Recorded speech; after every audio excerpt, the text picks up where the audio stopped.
Hey there, and welcome back to our Croatian adventure. After spending 4 days on my own, walking the streets and exploring Zagreb, I joined up with an organized tour group.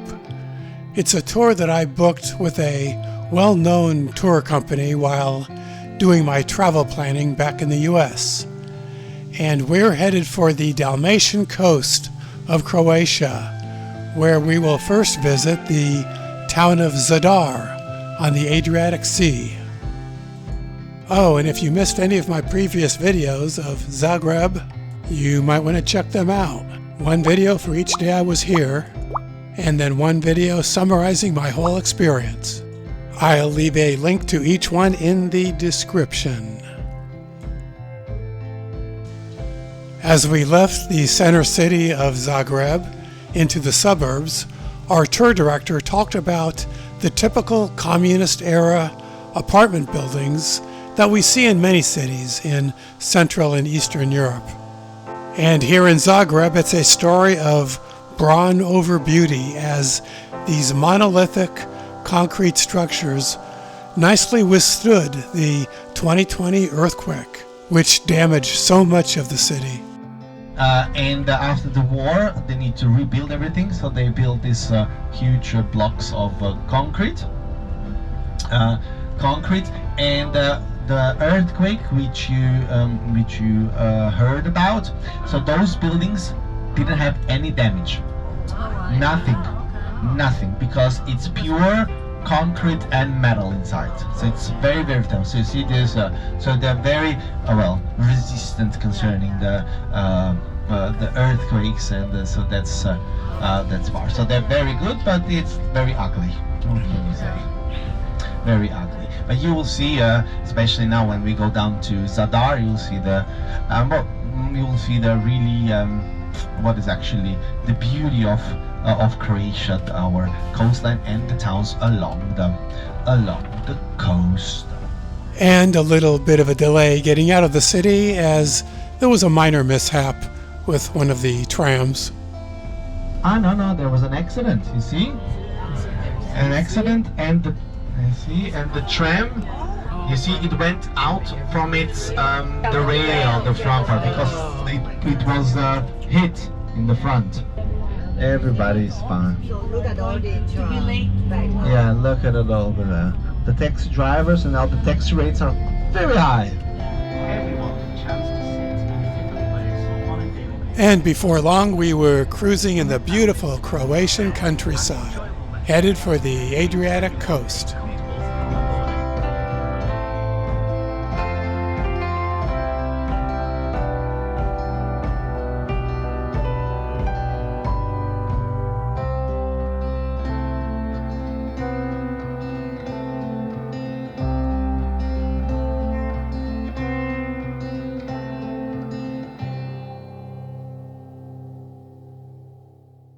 And then flow through here. So Kupa, Mrežnica, Dobra and Korana, 4 rivers. 3 of them rivers are part of the nature, where we have in this area, if you go a little bit further down, we have like we're going to Krka, to our national park. Similar, we have the little cascades, and it's not deep, maybe up to your knees. And what we do in the summertime, we drink beer and we sit in the river. That's what you do in this city. Since on this day I had the front row seat right behind the driver, I got to sit back and enjoy the view, and at the same time keep track of our location, which I always like to do.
I was really impressed with the highway system in Croatia, especially the motorways and expressways, which looked new and very well maintained.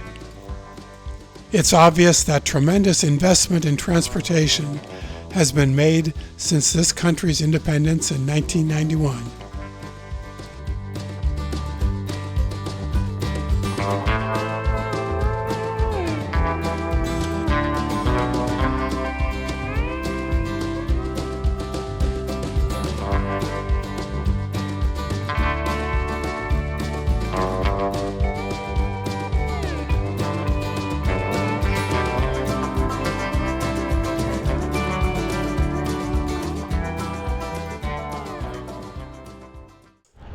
As we traveled over some of the mountain passes, we experienced a little bit of fog with limited visibility. From sun to fog in a few miles reminds me a little bit of Southern California.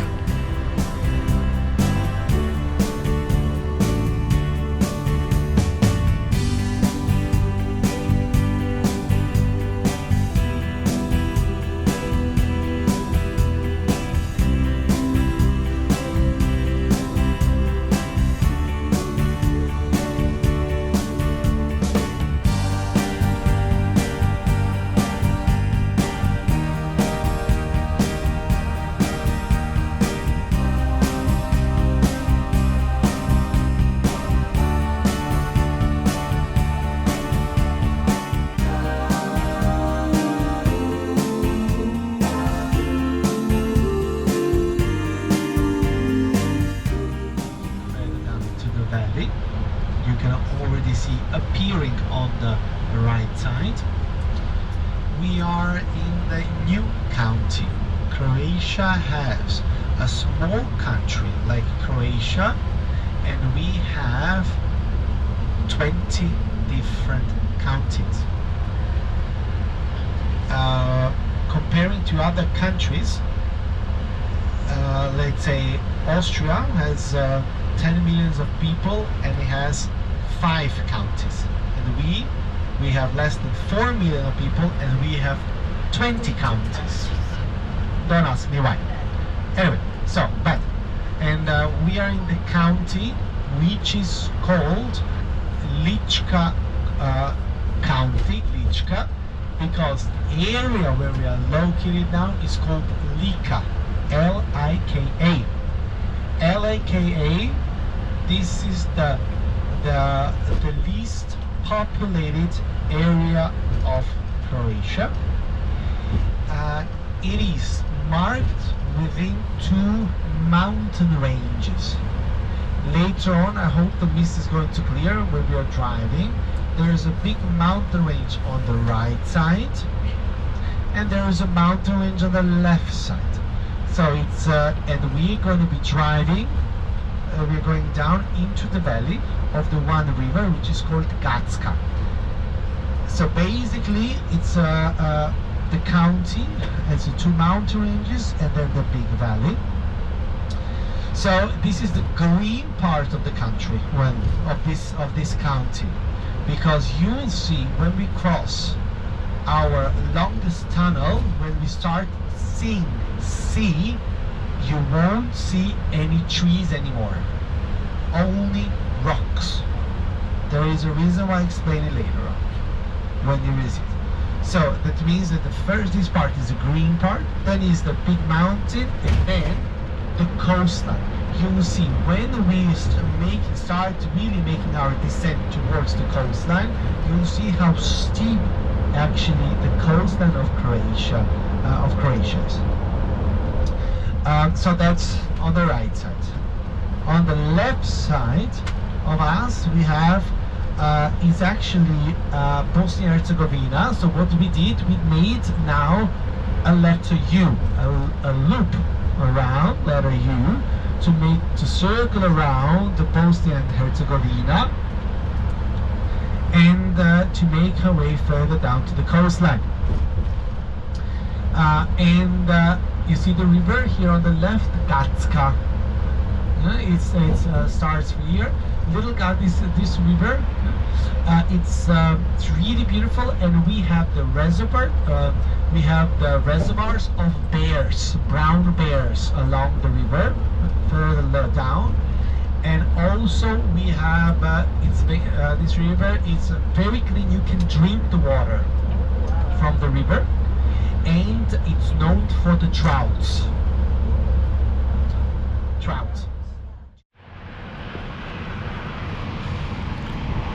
Pit stop in Croatia. Don't know exactly where the location is, but it's about midway between Zagreb and Zadar. Rather misty and foggy out. Near Ramiani maybe?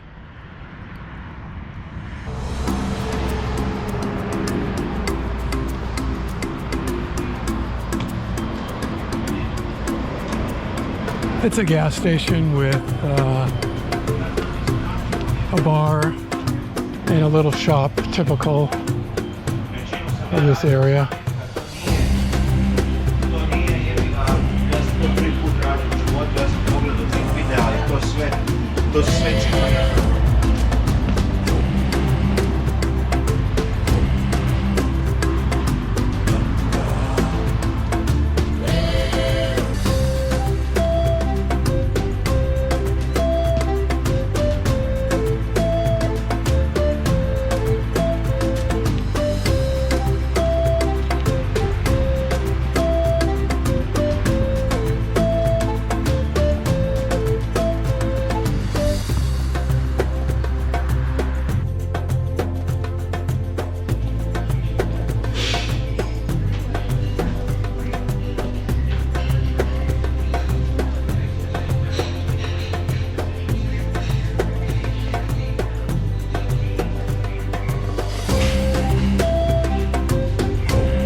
Everything is quite green. There is a trees. It's a quite green area, and you see the mountains which are appearing in front of us, and on the right side the clouds are covering the peaks of the mountains. And on the other side, you'll see immediately we're gonna cross a big tunnel, the second largest tunnel. We're gonna cross, and you'll see immediately no trees. So there are several reasons for it, and as well islands. In Croatia we have the 1,564 islands in Croatia, and from this amount of the islands, 8% are without trees. Trees existed, but why they don't have it anymore? It's first the main reason are Venetians. Have you been to Venice? So basically, when you have been walking in Venice, you've been walking on the Croatian oak trees.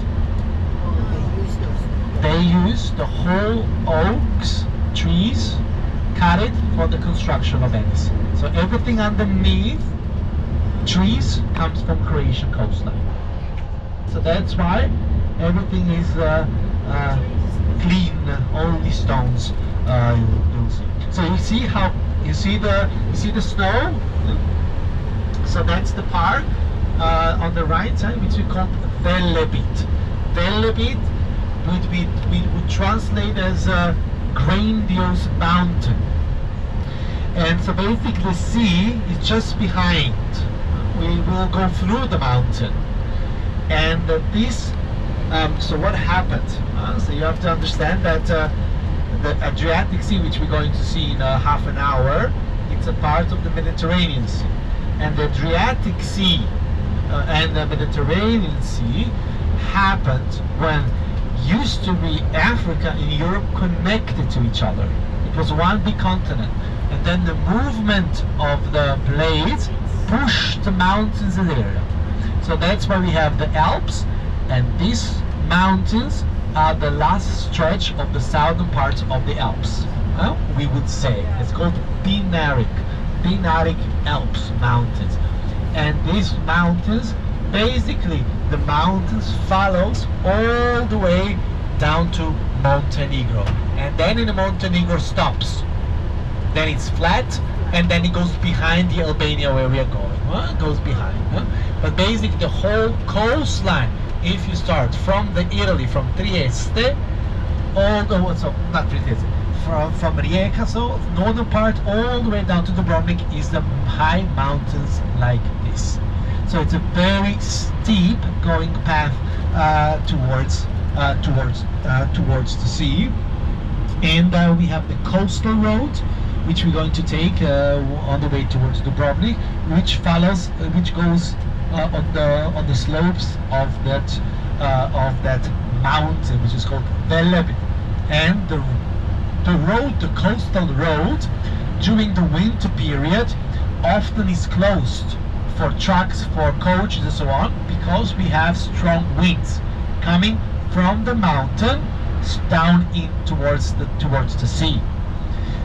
Strong winds, and it's if you have like a hurricanes in the United States, so it'll be like the winds can get up to the on the second stage of the hurricanes. So really strong winds, and then the road is off limits. And it's the strongest winds are this part on the where you can see on the right side of us.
Very windy at this part because we have to make our way down to the sea, and you can already start seeing it. This is the part of the sea on the left side. It's more like a It is a sea part, but it's more like a fjord, the inlet of the sea, because you can see it in the distance, the bigger part. So this is like part the fjord, which floats inside of the area and is dedicated to the one town, and it's called Maslenica, which means an olive tree. Everything along the sea, part of the sea, looks like a lake, but is really connected to the sea.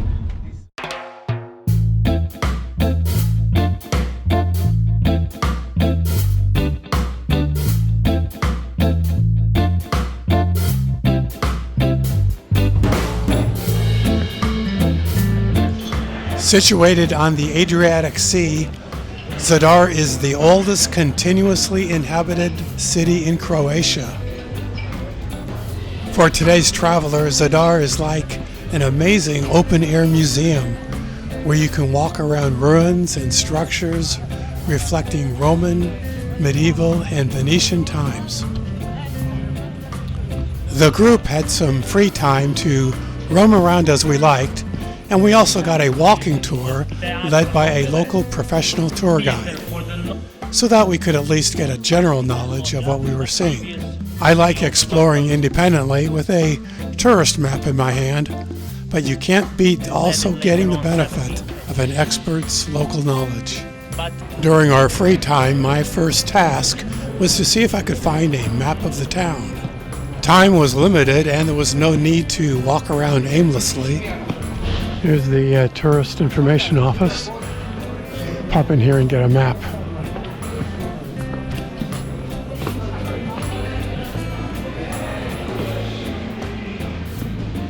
The lady at the desk was businesslike, but provided some good information.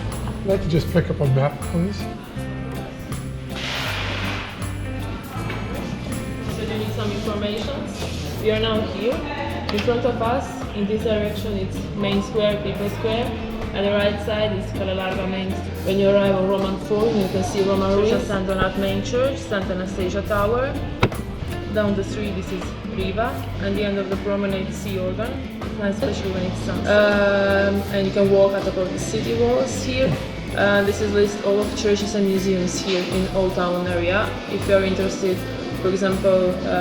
Is it possible to go up in the tower, to the top of the tower? Yes, it's open, so it was I think €3 the price to go up the tower, yes. Okay, thank you. Well, that was a lot of information to ingest in about 2 minutes. When you have only 2 or 3 hours to see a place like this, you have to prioritize. All right, I picked up a map of the town, and I think I'll head over to have a look at that tower.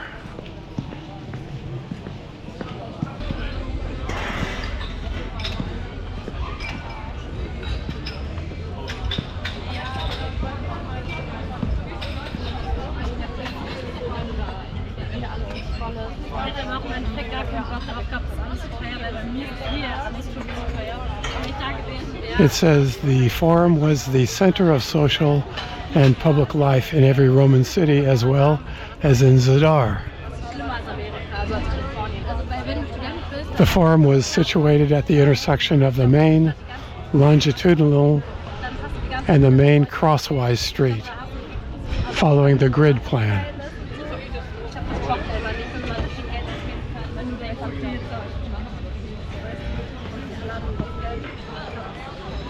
So that's this area, which is occupied by this cafe, but then also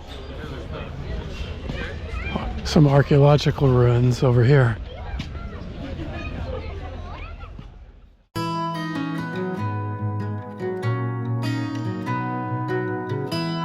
The first essential thing to see in Zadar is the Roman Forum, where you can freely walk around the ruins and try to visualize what things were like around the turn of the century, the first century, that is.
Well, as if the Roman Forum isn't enough for a visit, Zadar is home to many other treasures that reflect other time periods and cultures. And they're all packed into a compact and very walkable old town. Walking the streets of Zadar's old town is like taking a journey through time, with each twist and turn revealing new wonders of architectural beauty and historical significance.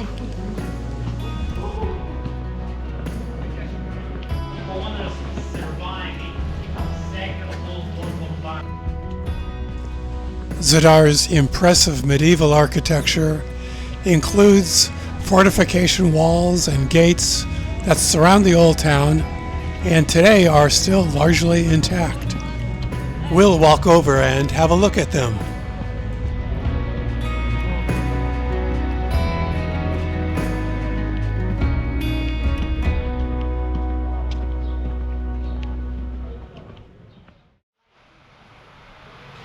You can really see the Venetian influence in the architecture in this town.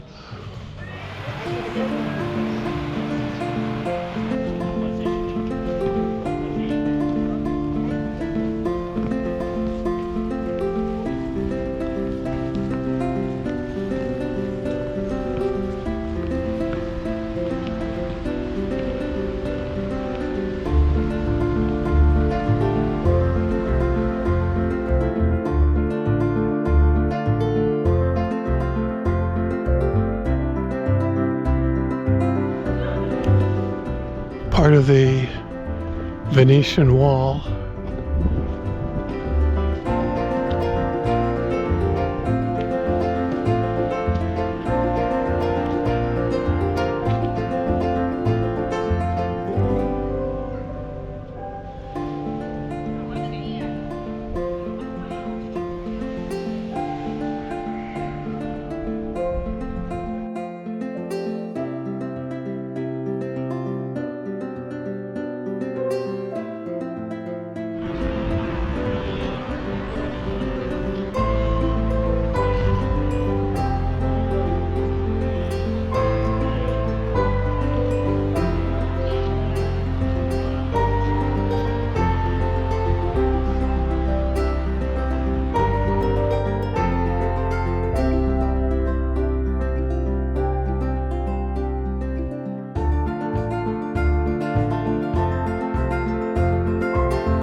One thing I wanted to try to do here was to climb to the top of one of the bell towers. It seemed like there might be a couple of options, one of them at the town hall and one of them at the cathedral. So I decided to check it out. Traditional crafts and costumes of the area exhibition of the city museum. The bell tower with the clock was added later on. Okay, let's see what's in here.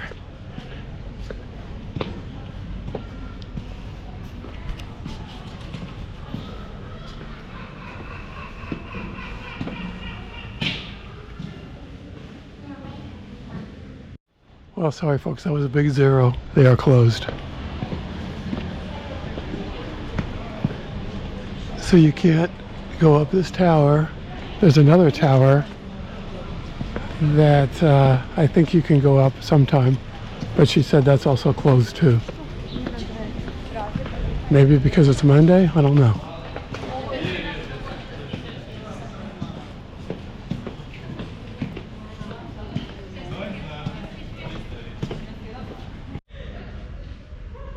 Well, I believe this is the cathedral. Don't know if it's open or not.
still debates among the scholars. I saw as much as I possibly could on the free time that was allotted to our group, but it was even better getting a walking tour with a local professional guide who explained things and answered our questions.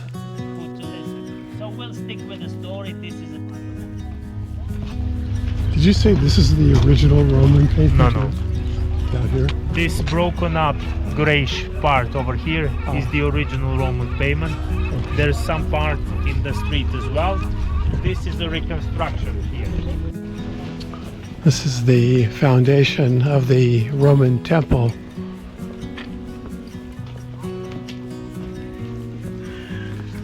The column in the distance is the only original Roman column standing in its original place.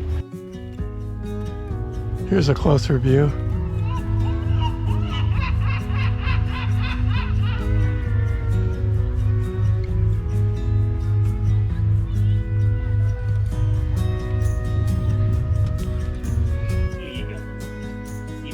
Our guide explained how the Romans laid out the streets of the town in a typical grid fashion, but with a twist. Then you will know this is not exactly east to the west. It's more southeast to the northwest, because the natural shape of the peninsula is a rectangular shape. So the Romans were practical.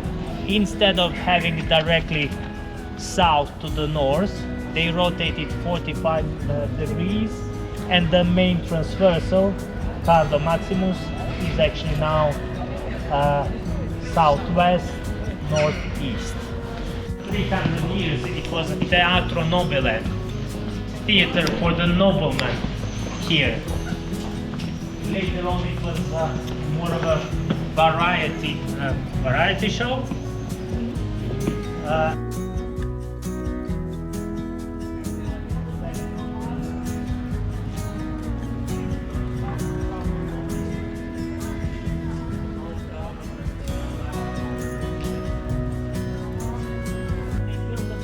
Loggia. The older one was a smaller one. They built a new loggia in a Renaissance style, as you can see today. The balustrade, the sort of a fence with the columns in top, was added later on 17th century. You can see how they attached the pieces of stone with the metal connectors sort of between, almost like building a Lego blocks these days. There you'll see the stone wall. It's made out of the ruins of the 5th, 6th century city, when the Roman city was destroyed in earth. Because the Venetians, for the strategic reasons, to fortify the wall, here in the center of the wall connecting to the mainland, they built this big fortress, bastion. And then they needed to move the main gate somewhere else. So they moved the main gate to one of the lateral Roman streets on the southern side of the bastion. The moat that was in front of the older, slimmer wall was then used to build a water reservoir, collecting the rainwater, so the city would have the supplies of water when being besieged. Here the summers get very hot and very arid, not much rain. So get used to it, it's Europe. You gotta pay to pee.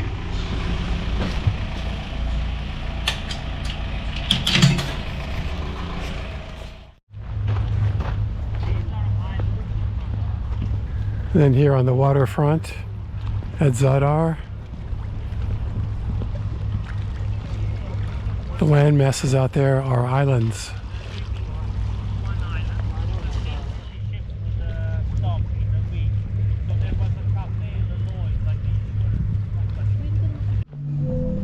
A more modern architectural feature in Zadar is the sea organ, which transforms the movement of the sea's waves into musical notes.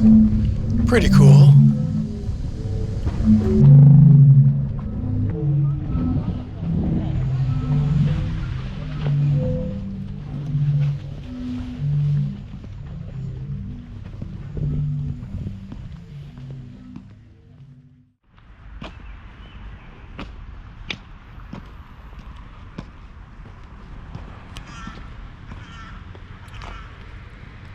Well, here on the outskirts of Zadar, Croatia, we've arrived at our hotel, which is called the Falkensteiner Hotel, in kind of a resort area, again outside of the main part of town.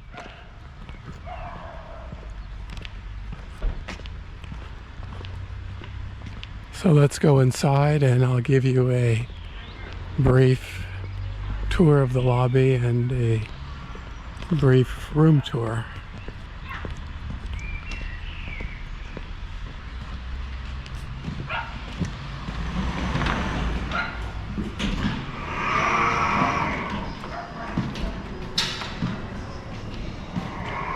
So as we enter the lobby area, the reception is over there.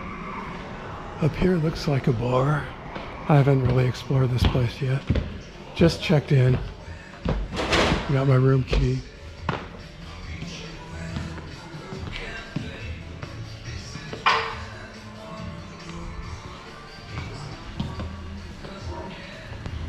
Okay, they're playing music there, so I'm going to not stick around there.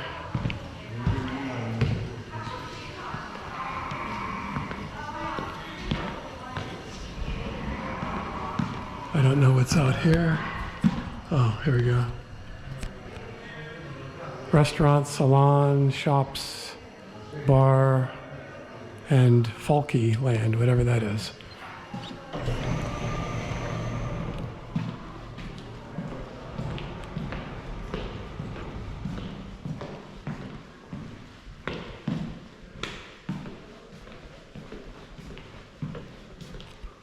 Looks like we have a toy shop.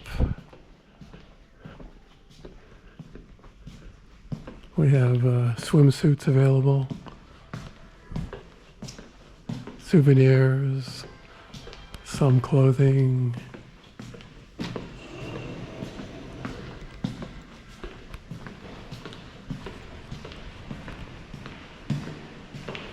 An interesting piece of art here.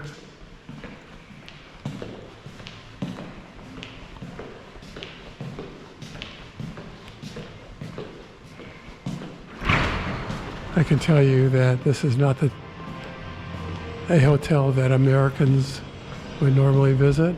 Probably Croatians and other countries nearby, people might come here. Looks like there's an arcade here.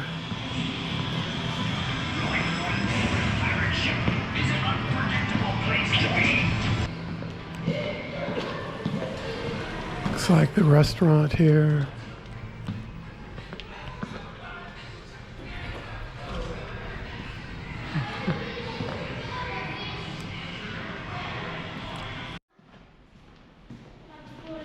Back where the shops are. Looks like you have a pool area out here. It's this being winter though, no water's in the pool. I can step outside.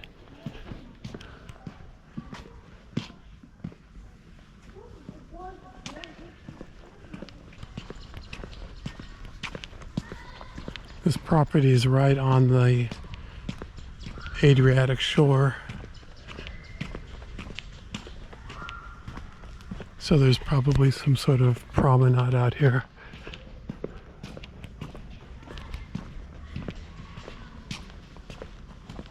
Looks like they have a bandstand here. Again, this is winter, so this would be much more active in the summer months.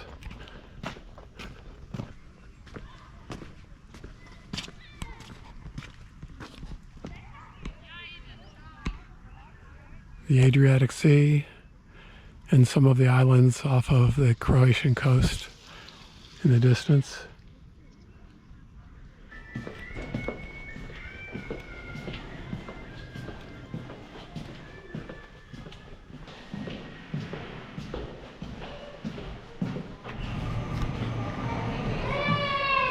Interesting decor. I don't know what you would call it, but it wouldn't surprise me if this was a Soviet era construction and design.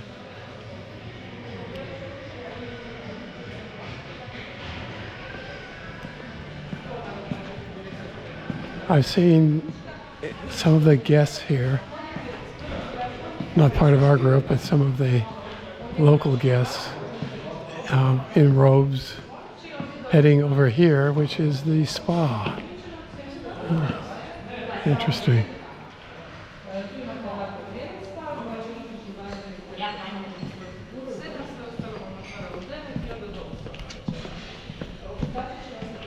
Well, with that, let's go up and take a look at the room.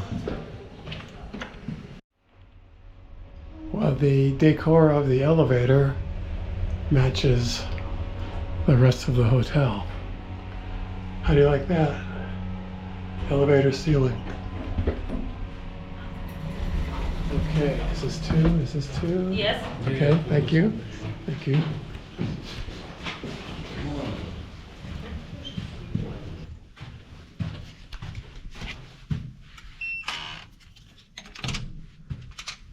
So I'm already checked in here, but I didn't get the place too messy yet. So the interesting design of the lobby and the other parts of the hotel are carried into the rooms too. So we have some sort of like a rug hanging here. Embroidery, I don't know what that is. So entering the room, we have a king-size bed, it looks like. And yeah, robes and slippers, I guess, for people who want to use the sauna. We have a second bed over here. Well, actually just a mattress, and there's no bedding on it. Yeah, interesting design. Kind of a baby blue motif going on here. Another rug thing there. We've got a bottle of water. What's missing is the kettle for making coffee, so that's kind of a disappointment. It does have a balcony out here. Unfortunately, not looking the water, overlooking the waterfront, but overlooking more of the parking lot area. That's okay though. It's getting towards night anyway, and we're only here for one night, so it's not like we're going to be spending a lot of time out on the balcony. And a couple of chairs and a table.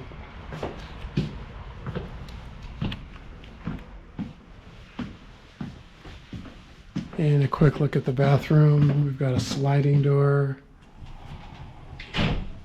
and shower, toilet, what you'd expect in a bathroom.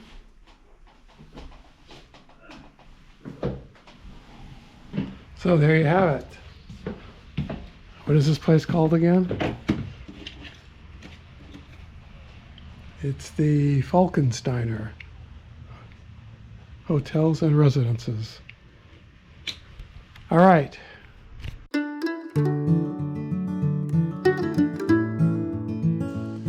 Well, the Falkensteiner ended up being a fine hotel experience on our short stay here. And while hotel restaurants in general tend to be pretty standard, the dinner buffet here last night was great, especially with the included unlimited beer and wine. And breakfast was also good, so I'd recommend this place as a resort experience close to Zadar, especially if you're here in the warmer months, so you can make use of the pool and seafront.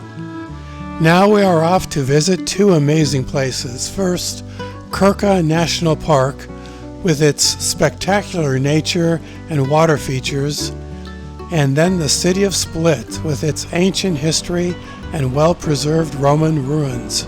So come along and join me as we continue our Croatian and Albanian adventure. See you over there.